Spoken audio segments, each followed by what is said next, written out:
Okay, we can start. Um, Welcome to role meeting. Please be aware of the note well. And Yep. Oliver, So want to? these days the IETF is putting emphasis on code of conduct. That's why we have an extra slide for that. So the IETF and we here in the role working group expect to see discussions about ideas, technical discussions, but we expect everybody to be treated with dignity, decency, and respect. And that's even written in the guidelines for conduct. So this is what we're striving to achieve in this working group and in the IETF in general. So please be aware of that. Thank you. Great, thank you. So about the online meetings tip, please, we encourage to use headset if possible to reduce the noise and the echo. Thank you. Okay, this is the meeting materials. Please, if you can volunteer to help us with the minutes, we will be very thankful. And So okay, this is yeah, yes. who volunteers? We need volunteers. Okay, I can see 4 So online. Michael, Pascal. great. Thank you very much. Thank you. Okay. I see one guest connected. You need to connect through data tracker to be allowed to edit the minutes. But thank you very much for volunteering. Yes, thank you very much. And this is our agenda. We are going to start with the working group status. Then we are going to discuss about the AudioV Ripple mode of operation. Then Pascal will present the multicast registration. It's a 6-law document.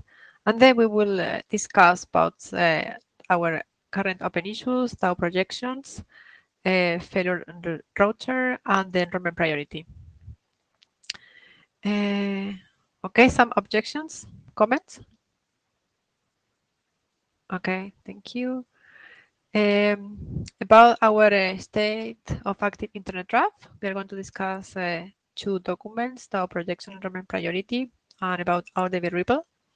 We have 1 document in submitted to the ISG for publications, and MOPEX capabilities were submitted recently, and they are work in progress. We hope to that we can go to as well at some point to working group last call for MOPEX. Then we're going to as well discuss about this failure detection of the router by Conrad. And then as well, there is a new version of storing root acknowledge. So please review and consider to have it as a work item in the working group. We have to discuss about that and return to work because we understand that the COVID situation has put some difficulties to complete some work, so we are starting again to get back to what we left. Okay. About the expert internet draft, we assume that those are going to be continued later. The information, these modifications about Young and multicast SPIA. So this is our milestone, our achieve that are done. Basically through an RFC. So about the current milestones, okay, about the first item, we have to update the date. We still have work on done, so this they have to be updated. For the second one, we have split it in 2 working items, 2 documents, MOPEX and capabilities. So as well, the date have to be updated. I don't know if So yeah, yeah. what do you officers think would be an appropriate date for submission of MOPEX on the one hand and capabilities on the other hand? I think that's maybe Raul or the co-authors. Yeah, Raul. With regards to MOPEX and capabilities, I think for MOPEX there is just one action item which is open. It's already listed on the issue list in the GitHub repo that we have, the role working group. But apart from that, there are no other pending items, so to speak. We would really love to have some targeted reviews to this document. Already Dominic had provided his review based on which the last major update had happened. Okay. So, do you mean you could work on it in the next few months? But as we're going to update the milestones, we don't want to do that every month, and pushing things further and further. So, what would be a reasonable milestone for that, according to you? X is an easier one to handle. The capabilities, maybe we can take it up later. I would say, even though there is one single work item, but that's a call that our working group should be taking. I'll maybe float that question on the working group again. Dominic, you've already raised that in the email, I guess, but we are yet to receive any response there. But I would say, design-wise, complexity-wise, MOPEX is much lesser complex than capabilities. So I would say that can be good. Okay, thank you. Okay, thank you. Sorry, which month? MOPEX. I could not understand. Yes.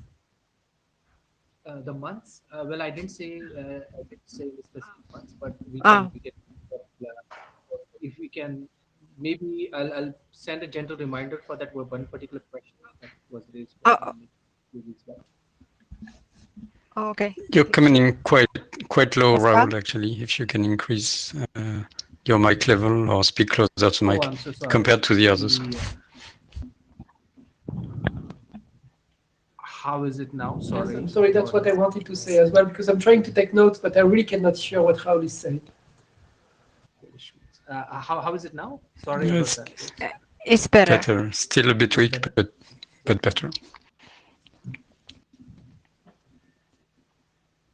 Okay. No, maybe let me just repeat what I said. There was one open question on the MOPEX that we have in the issue in the role working group repo, GitHub repo.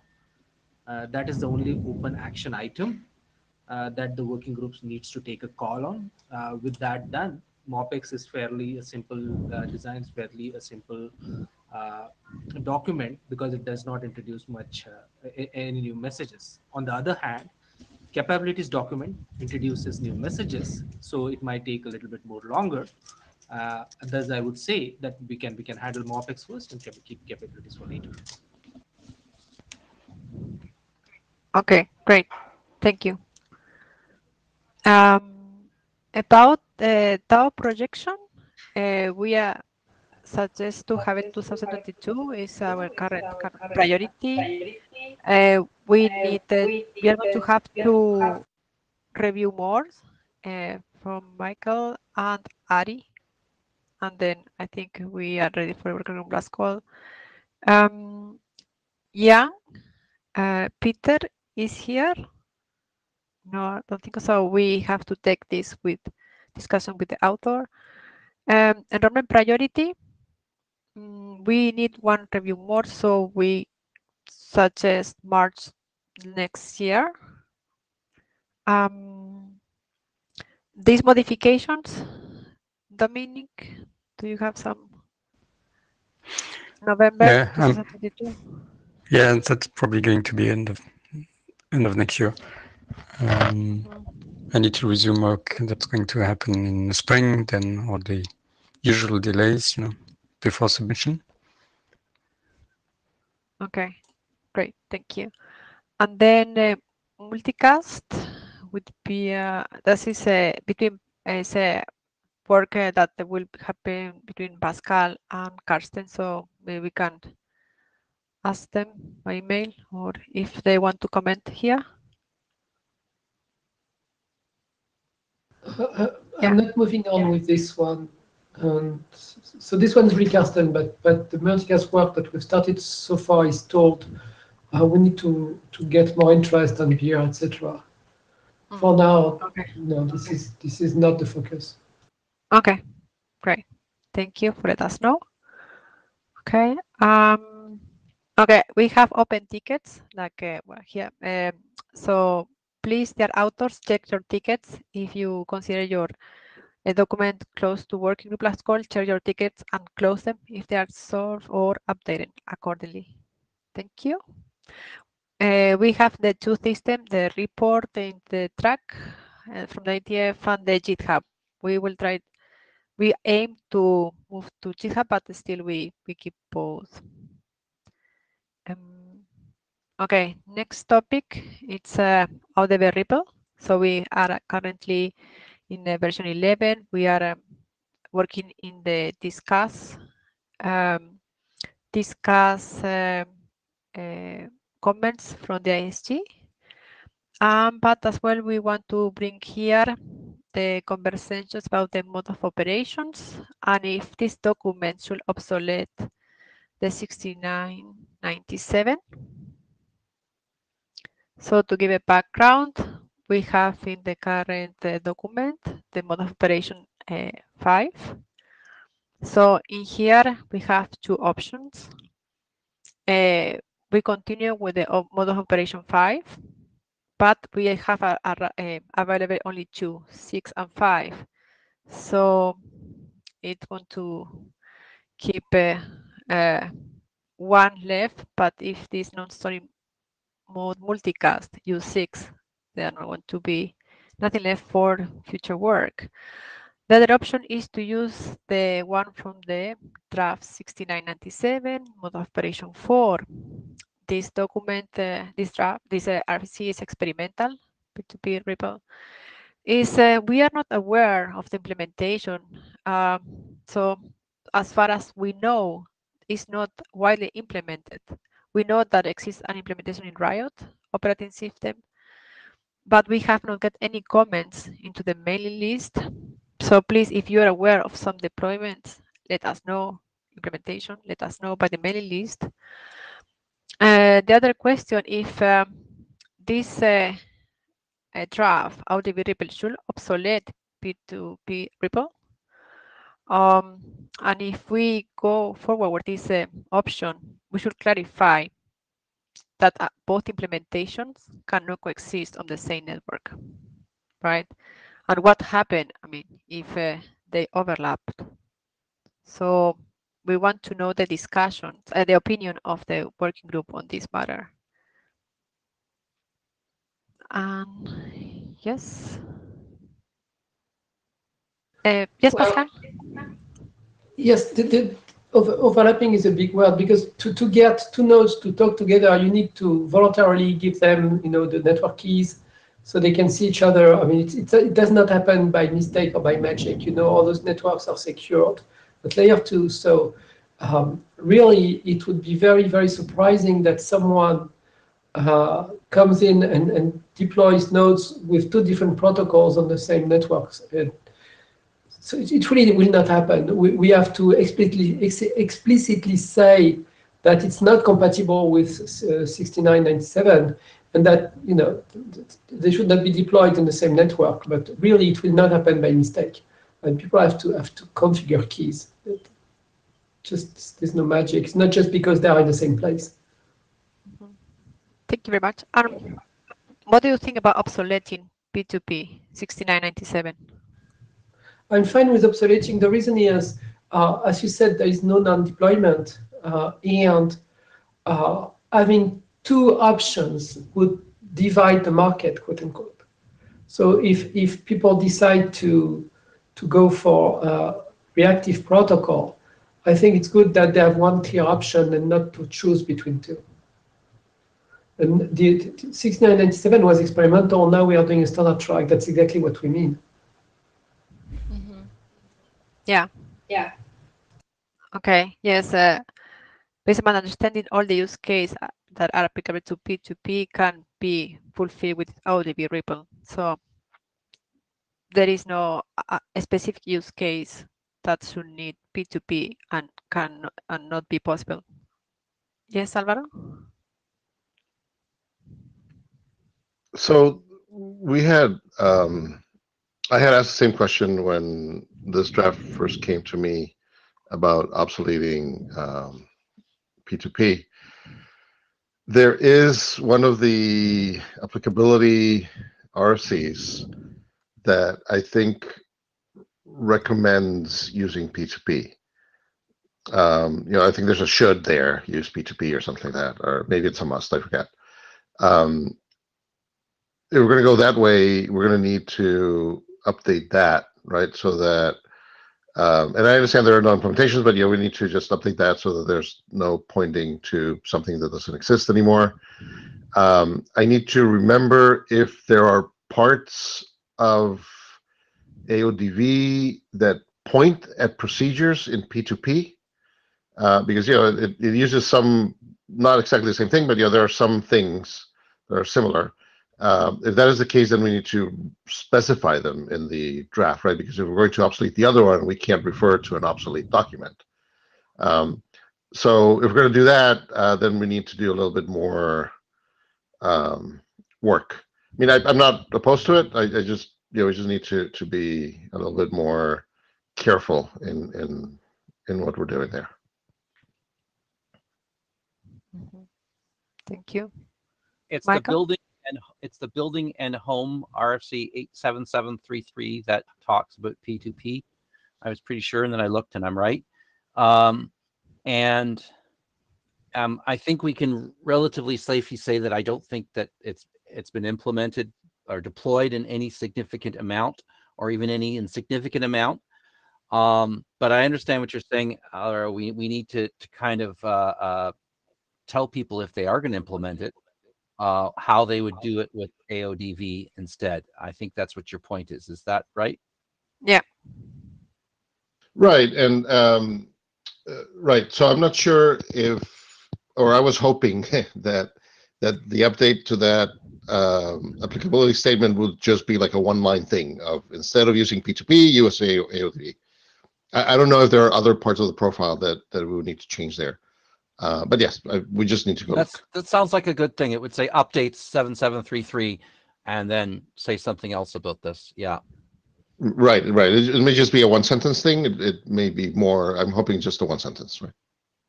Yeah, 7733 just says these are the right parameters, and so you need to give the other parameters for AODV. Doesn't say anything about really how you use it. It's not really, yeah, well, okay. Right. So it sounds like we just need a paragraph or so. That sounds enough.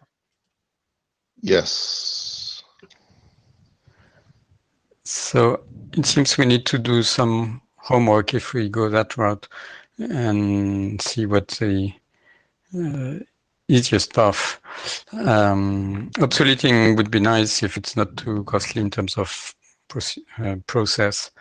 So who's willing to examine that? I'll take a look at that next week and see what I can do. Great, thanks. So it would have been nice if Charlie or someone would have been here. I don't know if any of the other authors are here or not. Conflicts? The other part of this is that this document already went through IESG review.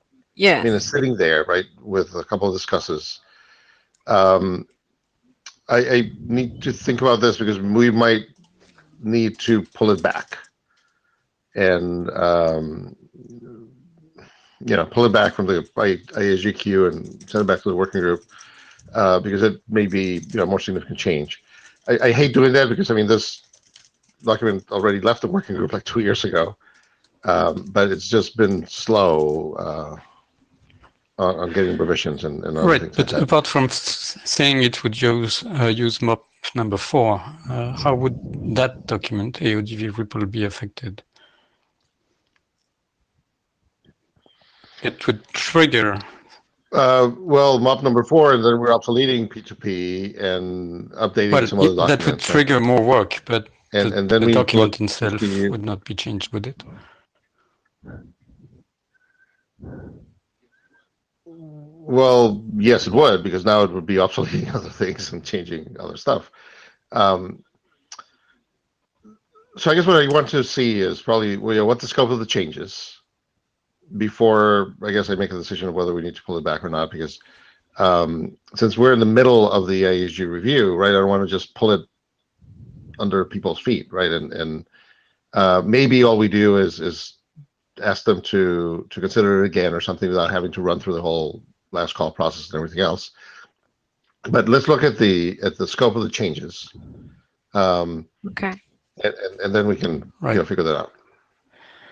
Actually, Ines, you haven't gone through the last slide on this, and maybe the audience has now understood we're leaning toward going to MOB4 for AODV report, and so we asked the question on mailing lists. Yeah. We got a few answers, not many, but most of them were in favor of reusing MOB4. I think mostly the working group members are conscious of the few MOB values left until we have MOBACs. And so this is the occasion if somebody strongly objects to using MOB4. And as Alvaro said, if we agree that MOB4 is the way where we want to go, we will investigate exactly how much work is involved and what the process is for AODV report.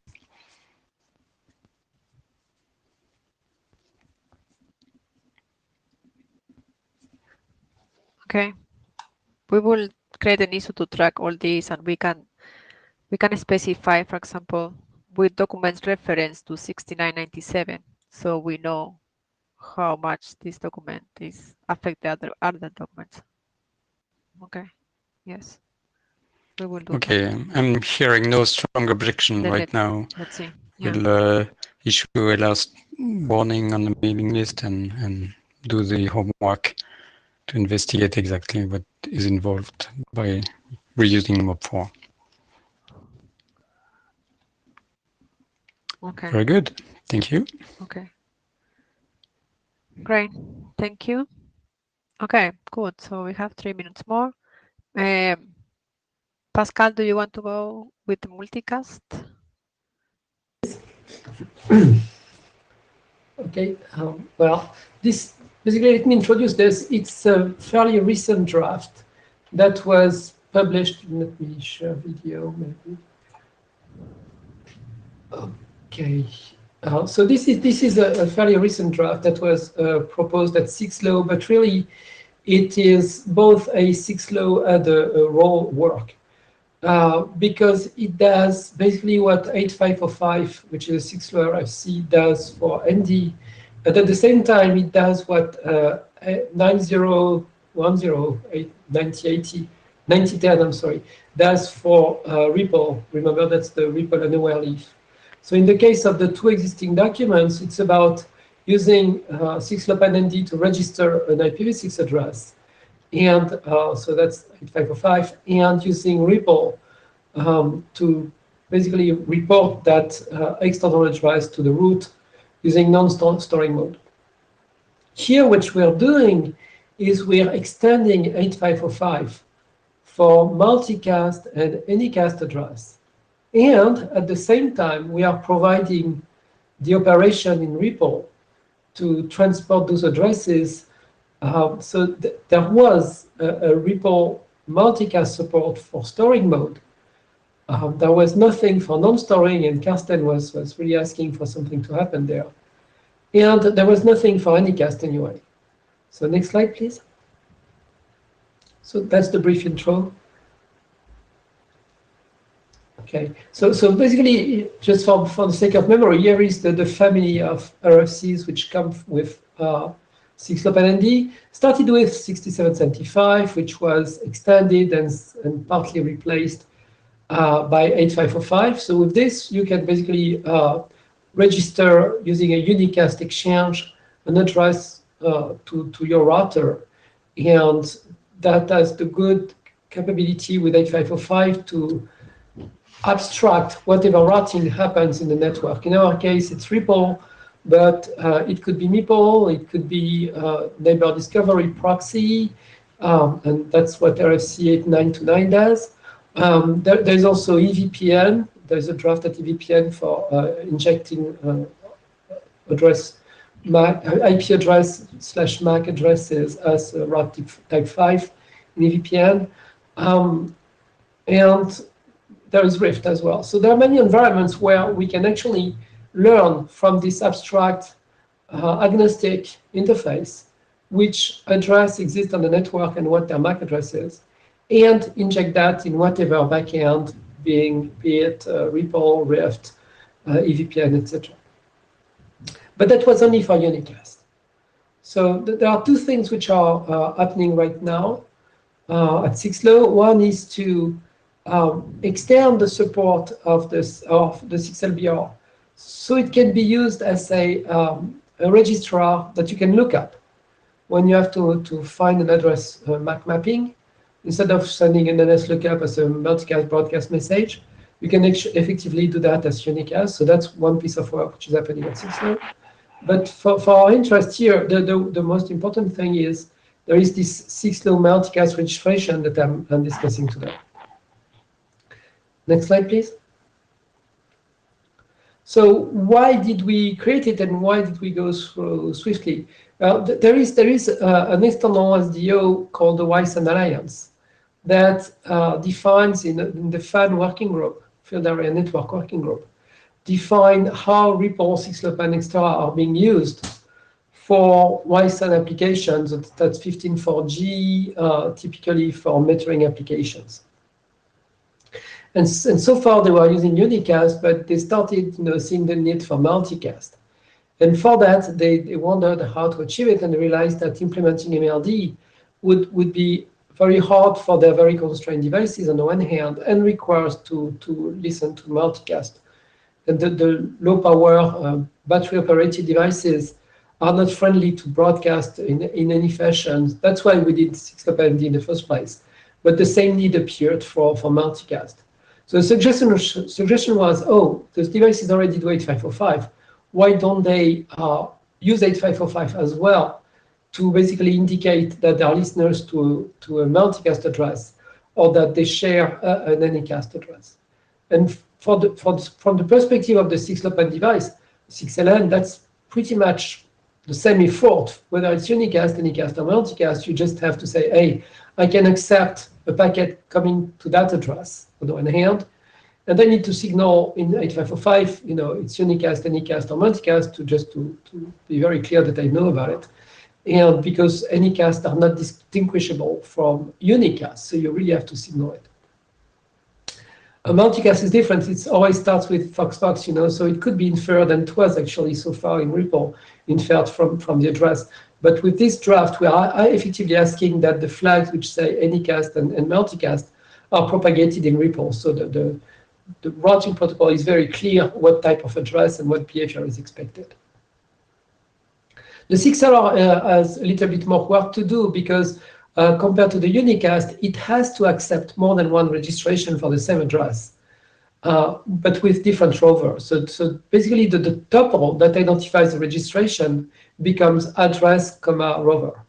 And remember, the rover is what initially was the UI64. That's the unique ID of the device that can be actually proven using RSC 8920.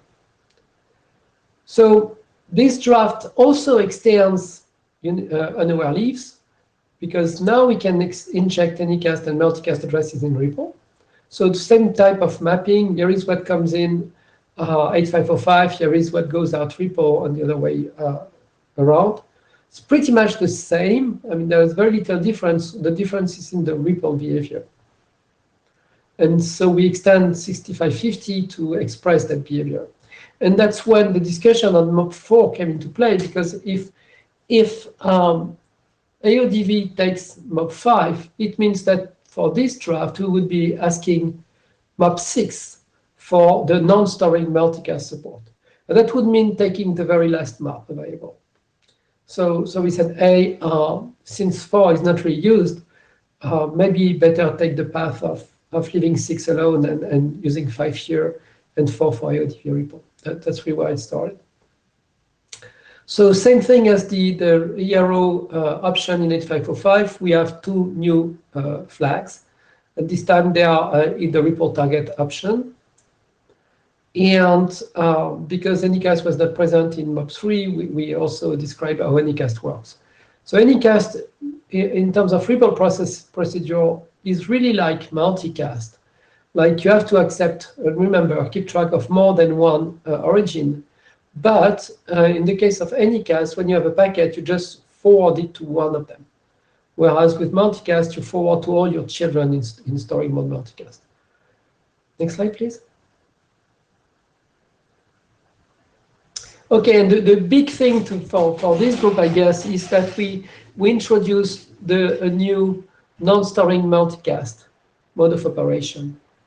And so this slide basically discusses what that mode does.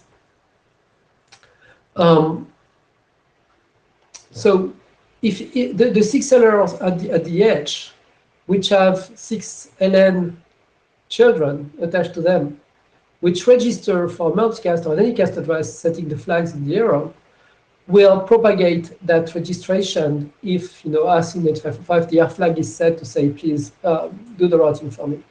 So if R flag is set, 6LR will inject the address using a target option with the appropriate flag set. So in non-storing mode, that's going to be a unicast packet to the root, just like for a row, a REPL and overleaf. And what happens now, because if it's multicast, in the case of multicast, the root will do what we call ingress replication, meaning that it will send a packet, a copy of the multicast packet, to each of the 6 LRs that have sent down. So each of the 6 LRs that have at least one child, which registered to a multicast address, or multicast string really, will receive a copy. And the copy will be tunneled exactly like for an external route. So it's going to be just an SRH to the 6LR. 6LR decapsulates the packet, and the decapsulated packet, instead of being unicast as usual, this time becomes a multicast packet. But for forwarding down the DODAG, it didn't make any difference. It was just a tunnel packet to the 6LR. So the root sends one to each 6LR, and each 6LR looks the destination and copies all the 6 LNs that subscribed.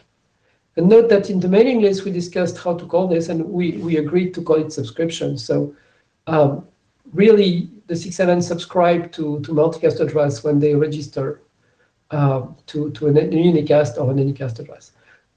Just for terminology's sake. Because the multicast address does not belong to the device, where a unicast or even Anycast belongs. And then there is also obviously the support for Anycast, and for the support of Anycast, well, the root will just choose one of the 6 LRs and send the packet to him.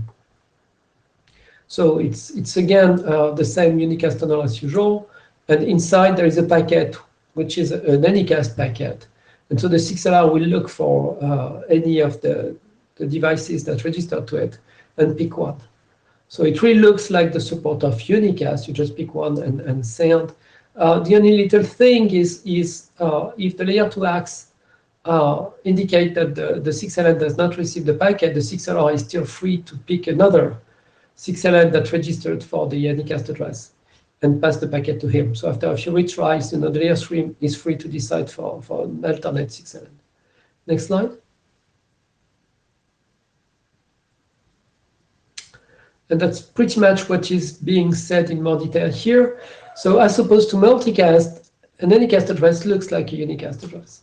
So we effectively needed a flag to signal in REPL and in ND that this is Anycast. Now, there's always the question of the backward compatibility for both cases. So basically, in the case of multicast, as soon as you see Fox in the address, you assume multicast anyway.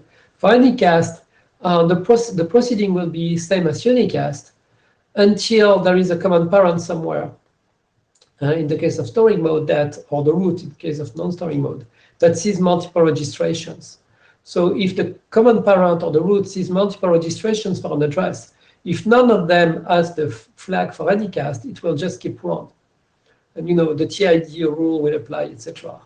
And it will reject the others as duplicate. But if one of them bears the Anycast flag, it is to be understood that all the registrations are for Anycast, and then it will remember them all. Note that for Anycast, the TID is irrelevant because multiple nodes can originate the advertisement. It is relevant within the scope of one rover, but the rover is not propagated when there are multiple registrations for the same address. For instance, the 6LR, which receives 3 registrations for 3 6LNs which want to listen to the same Anycast. And that's 3 different rovers, and that cannot be circulated inside Ripple. So the use of rover is not the same. And the use of TID is not the same. Basically, those things won't work for Anycast and multicast. What did I just say? Oh, yes, the important one is there is no instruction right now in the document about, in the case of Anycast, how a node will decide which child, or the root will decide which 6LR. Is there some stickiness based on the flow? Is there, pure round robin, pure random? That's not discussed. But what's discussed is, a node cannot source with an Anycast or a multicast address, which is just IPv6 architecture. Next slide. So last but not least, we have backward compatibility considerations because Ripple is already widely deployed, in particular for YSUN, and it's always deployed with MOP1. So if we wanted to do this as an addition to an existing network, we have to do 2 things. We have to explain how it works in MOP1, and then we say, yes, it can work. But we have to basically tell the nodes that they have to support it because it's not Ripple which will signal. Ripple will signal MOP1 as opposed to MOP5. Next slide, please. And so where are we? The document was adapted. There's great progress in there. It's getting stable. We have to, I would say, finish it on the 6-low list, but would really appreciate comments from the role mailing list, CCing 6-low. And then we started discussing with the ADs about how we do this interaction between role and Ripple. So that's work in progress, but Eric Klein should talk to Alvaro. And Eric also suggested talking to PM people to see exactly what kind of intersection we have there. And I'm done. Alvaro? Hi. Yeah, so just to make sure what you just said there, to make sure I understand, you're basically eliminating the need to do MLD. Yeah, pretty much. I mean, so it was done in 2 steps because traditional ND requires MLD for even unicast addresses. You have to use MLD for the solicited node multicast address. It's a very crazy and complex operation. 8505 got rid of that. So note that just as unicast with 8505 did not have MLD. And now we're removing MLD for multicast addresses. No, I understand that. My next question is really, or the next observation is that, as we've discussed before, 8505 and all the other related IoT enhancements, neighbor discovery, and everything else not only apply to IoT networks, right? They can be used in any IPv6 network. Yeah, exactly. Right. So yes, you're correct throughout. Right. So yeah, this I mean obviously concerns me because I'm also the AD for PIM, and one of the things that PIM has in its plate is to move MLD v2 to Internet Standard. Sorry, to move MLD what? Sorry, I missed that. MLD, they're moving MLD to Internet Standard. Well, yes. This thing does not mean MLD. That doesn't mean, the fact that there are other solutions doesn't mean that MLD cannot be an Internet Standard, right? But yes, it would be great if they saw this and, I don't know, provided opinions or whatever. It may give them ideas on how to make MLD, more efficient, or I don't know, whatever. But yes, so I searched the archives, and as far as I can see, PIM has not been made aware of this. Can you please, maybe you send an email to PIM, or I don't know if we need to get the 6 low chairs to do that. I'd be glad to. Did PIM already meet this week? Yes. Okay, so that's going to be an email. But yes, we need to congregate with them, I guess. Yes, that would be neat. Yes, we're removing completely from the 6. The 6LN can do unicast, anycast, and multicast without any MLD. That's really the bottom line. Right. Correct. Okay. I mean, so at least if you can, I'll go talk to Eric as well. If you can just send a pointer to the PIM list, hey, take a look at this.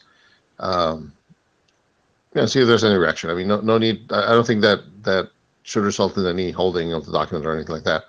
But just to get your reaction from them would be good. At least just to make them aware.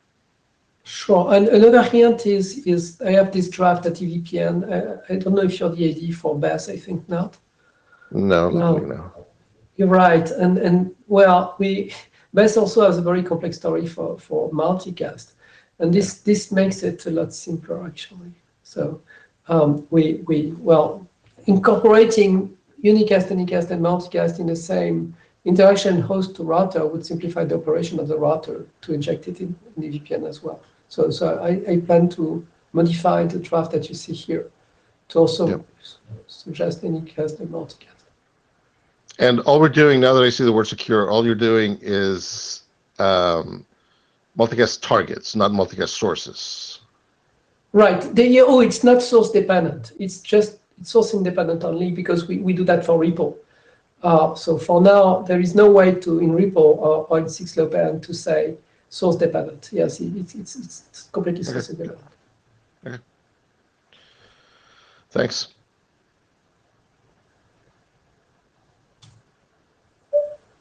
Michael, I don't know. And Michael, do you want to? Yeah. Hi.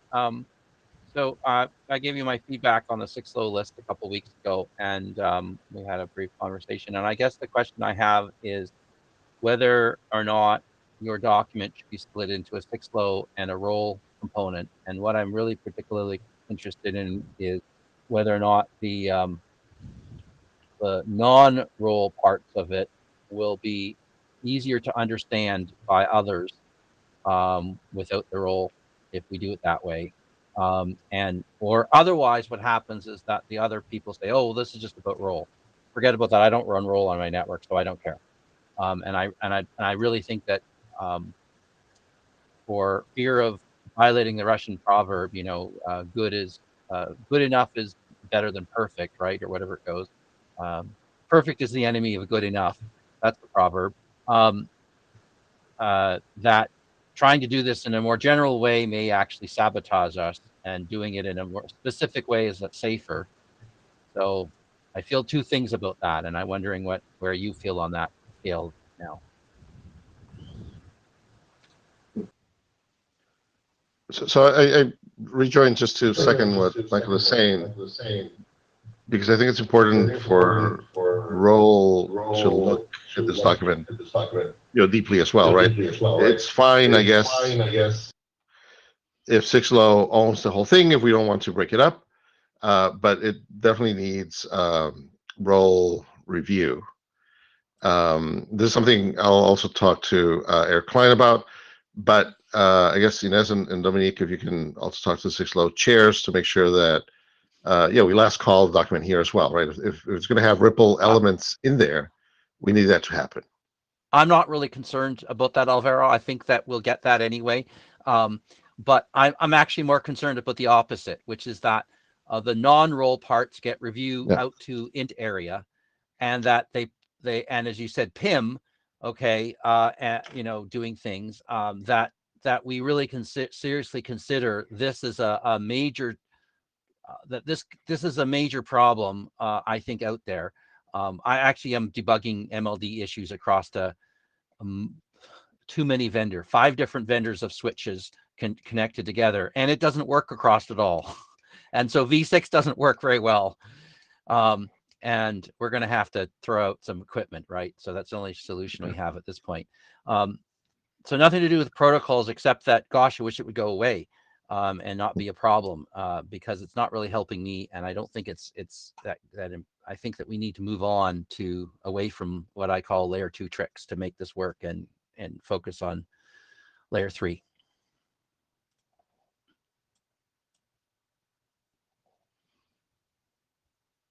Okay, thank you very much, Pascal and Michael. We need to move forward. We can take this to the mailing list, but yes, if this document have role topics, and if we do it in 6 law, we are going to ask review for role as well. Okay, thank you very much. Okay, next slide. Tab projection, Pascal, please. Do you have? Yes, so I 5 only minutes. have 2 slides, so please, next slide. Yes.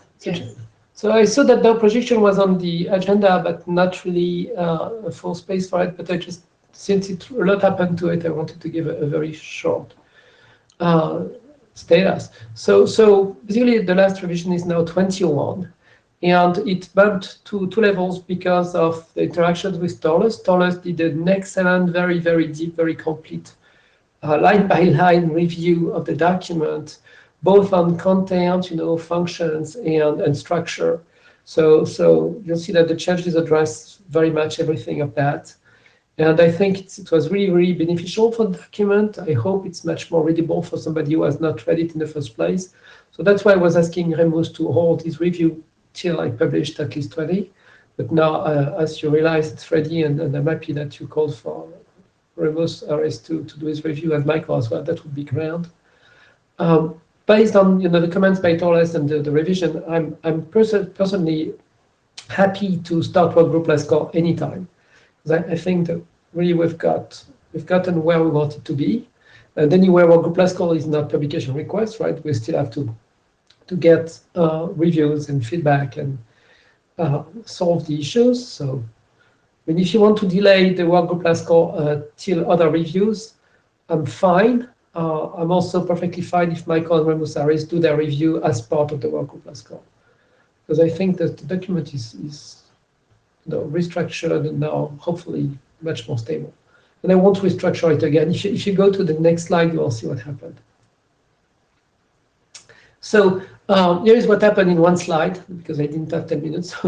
The introduction is much simpler, shorter, because we have a new section 3, which basically was requested by Torres to explain the domain, explain what the requirement, why we are doing this, and what kind of use case, etc., how it's going to work. So all the context. So we have a large section 3 now, which reintroduces the story.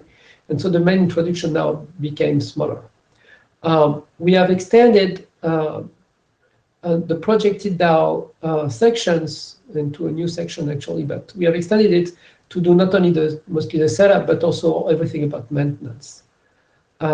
We have moved the section 9 up in that new section 3 that I was discussing, which is basically all the context and goal of the document.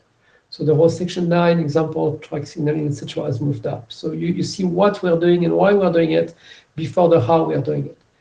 And there was some appendix text about use cases, applications, blah, and now this also moved up in the context and goal section. So you see this context and goal section specifies nothing but gives a lot of information about what we are doing and why we're doing it. Top right, we have more terms now.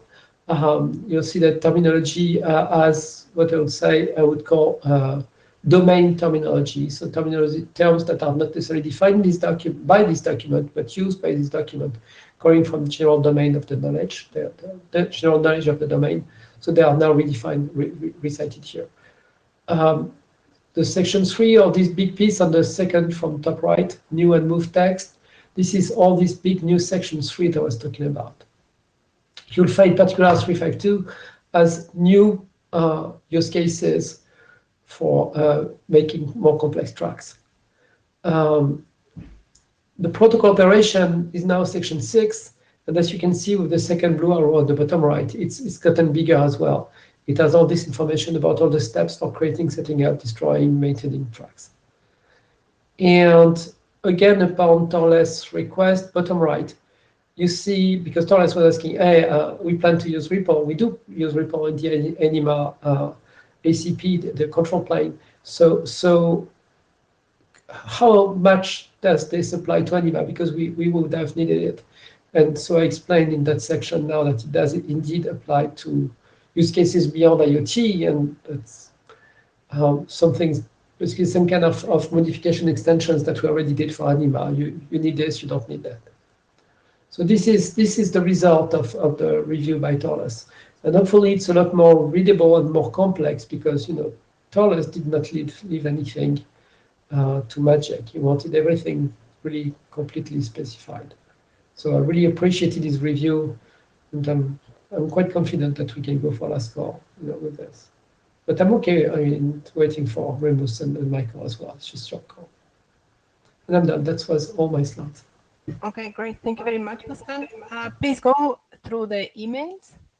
To the tickets and close them if they are done.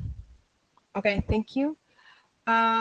Conrad? Yes, most of them were obsolete. I think we had that discussion earlier, but they were really, really old and obsolete. But if you want to have a call separately offline, we could briefly have a session together and just go through them. Okay, that would be great. Okay, thank you. Conrad? Yes, I'm here. Can everybody see me? Hear me at least? Yes, we can hear you very well. Yeah, okay. Thank you, Ines. So I'm about to talk about the draft, INFD draft. So as some of you may remember, it was submitted sometime in April. Then I presented it in August at the interim and just resubmitted to make it active. So what I did is mostly from the working group members. So they concerned like floating DODACs, virtual DODAC routes, and Sentinel selection. And also some minor like editorial comments by Michael and Pascal.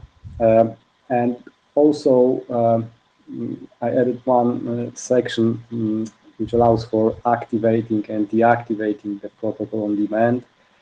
And I found this useful, like if you don't want to use it or want to, for instance, deactivate it because of, I don't know, high false positive rate or do some like emergency deactivation, then this is what it can be used for. So, so I think that the protocol now addresses all major comments. I also went through the talk during so the recording from the interim about Pascal's comments, and well, I think some of them are beyond the scope, and some of them, well, they cannot be like easily addressed. So especially about some parameters of the protocol being global. But I don't think that well, they constitute much of a problem.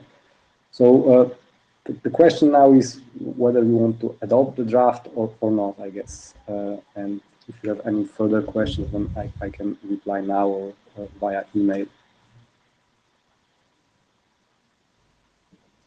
Pascal? Yeah, yes. So, can you hear me? I'm getting echo. There is echo. Yeah. Am I generating echo? Yeah, I think both Conrad and Pascal are using loudspeakers, so you should mute one or the other. Okay. So I reduce power.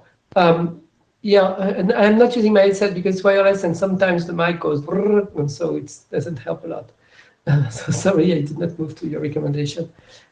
So what I was saying is this is classical Byzantine general program, right? So you have to find an agreement between at least 2/3 of the intervenants to decide whether something is true or not. It's very hard program in general, and then we have this issue that you are trying not to go through the route. Which makes the problem even harder because for many of those generals, only the root is available to talk between one another. So this is a hard problem. I'm happy. It's also a very important thing to solve. The nodes need to know if the root is still there, and they need to know rapidly. So I believe we need to adapt because we want this problem solved. But we want to be very, very sure that it's not because we are adopting this document that we are completely sure that the inceptions, the basic mechanism proposed here is the right one. There is a lot of art to resolve consensus, and that's exactly where this work falls in. It's consensus resolution. We need to make sure that we have explored, the best of that art with this particular problem that the root that is needed for building this consensus is effectively gone, which makes the problem even harder.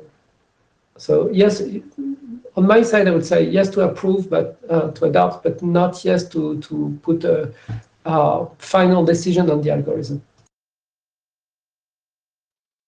That would be fine. I can imagine that we can still correct the algorithms just like the initial, let's say, comment, and more specifically.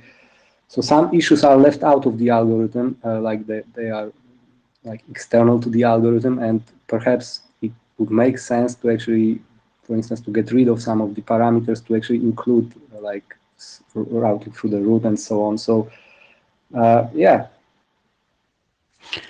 I think adopting doesn't mean we agree on the solution. Adopting means we agree that the working group wants to work on that topic. So this seems totally in line with both of you. Michael, you had a comment as well. What you said is that I think that the documents should be adopted when they have a clear articulation of a problem, and I don't care whether the solution is sane or not. It's adoption is because the working group says, yeah, we got to solve this problem, and so I agree with you completely. Thank you.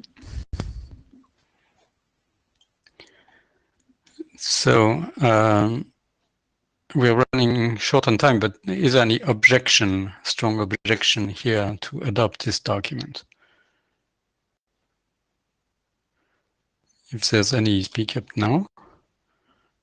Otherwise, we'll confirm on the mailing list as usual, but we're in a good way towards adoption, it seems. Okay, and then we'll take care of the other questions later on the mailing list.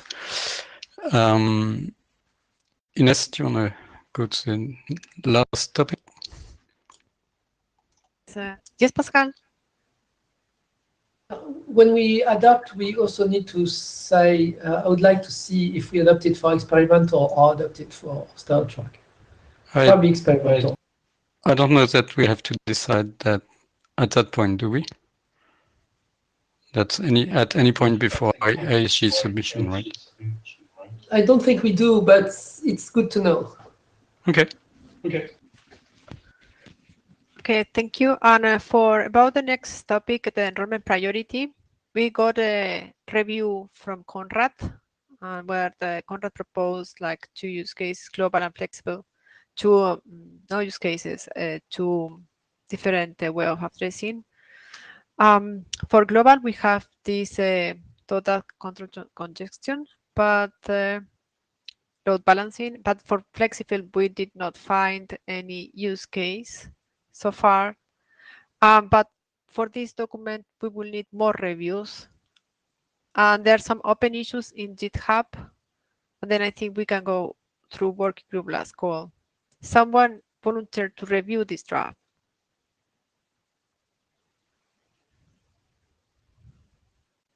Yes, So Michael? I'm just going to say that I think that probably the authors haven't really gotten together to discuss this enough, and we probably should do that, schedule something and do that. And I think it's fallen below the fold priority wise for us to review this. So clearly we want to have something in the solution, and it's possible that what we proposed is simply unworkable, but then I've heard other people say it's not a problem. So it might be that we have to go step back and try again with capabilities or something. I don't know. Okay, thank you. Pascal? Yeah, I think, Michael, I think it's perfectly workable, and that we should ship it because again, Wysan is asking for it, and this draft fits what they want, and they have an operational understanding of what they want. So no, I don't think we went outside. The one thing that we missed was at some point we thought that this value, this priority that mean priority that we're passing, should be changed on the way down, and that made it unworkable effectively. But if we agree that it's set by the root and just propagated without a change down, the DIOs, just what you expose on the beacon can be based on that and can be different from that. But at least it's going down unchanged. Then it's perfectly workable and perfectly useful. I think that's what and I don't think we really got that clearly into the document, the last revision, but that's what I think we need to do. And if I just wasn't sure that the authors were all in consensus about this at this point, because I don't think we discussed it since last meeting. I think we were, Michael. It's just memory, but my memory is that we were, and that we agreed that we don't modify the value as we go down. That was discussion at the last meeting. Yep, that's what we discussed. They believe that, seeing the discussion at on the Wysan side, they really need the size of the DODAG expressed as number of routes, blah. That's information that they do want. And so they are effectively eagerly waiting for this, just the same way that. Well, then maybe we just need to ship it, is what you're saying, is that there. Yeah, that's what I'm saying. So I will get a new revision posted by the end of the month, and if that is good enough. Did we do a working group last call? Are we in the middle of a working group? No, we're not. We're just in the middle of nowhere. We need one review more, but yes, with the new version, we can review that one and then go to the working group last call, but we need the reviews. Great, okay. Okay, thank you very much. Okay, we have 2 minutes over the hour. Thank you. I think next other business. Thank you very much all. Yeah, I think we achieved good progress. Thank you very much, everybody, for your involvement. And let's get back on track. Yes. Thank you. Thank you all. Bye-bye. Talk to you soon. See you soon. Talk to you soon.